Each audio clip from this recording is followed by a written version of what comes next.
I think that what's really special about this film is that it shows this relationship in a setting in which we usually only see queer relationships in the context of tragedy or sadness or um, misfortune, drama, but this is just a very light, um, although brief relationship, just something that is very special, and you can see them in a very carefree way in which they, for the most part, aren't as concerned about the world around them, and they can really just um, take the time to feel this intense chemistry. You know, the last days of summer have so much weight to them, and I think everyone cherishes the last few nice days before it gets cold. And who knows what can happen on those days?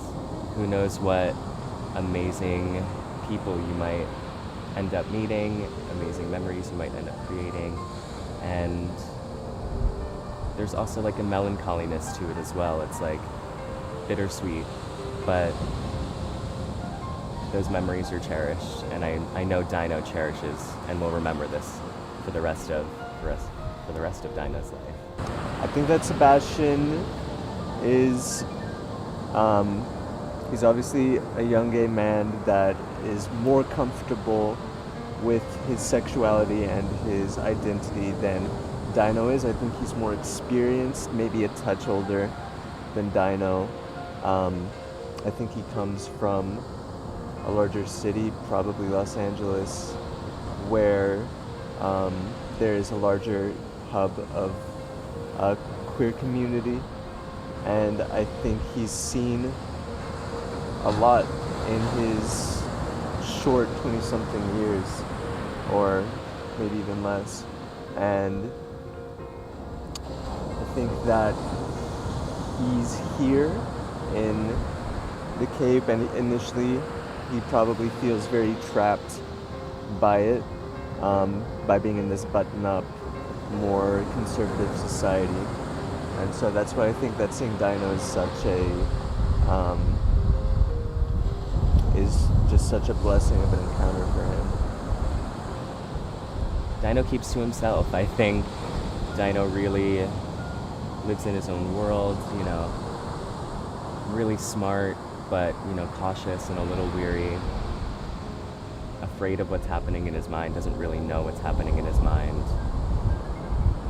And then afterwards, I mean, he goes through such a roller coaster, an amazing roller coaster of an experience. And afterwards, I think he feels empowered. I think he is just so excited and overwhelmed with how amazing that moment was. And I think he's just elated that it happened, and, you know, I feel like he can take on the world.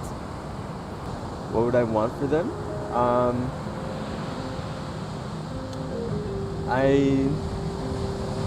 don't know.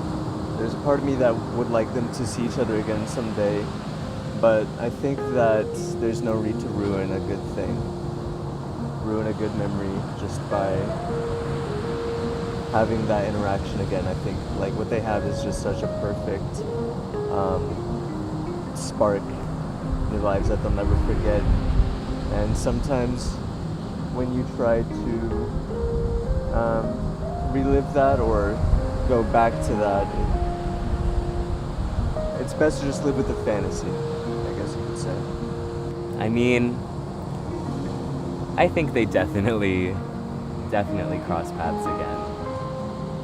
Maybe in a couple years, maybe in 20 years, but a connection like that can't help but be connected again, I think.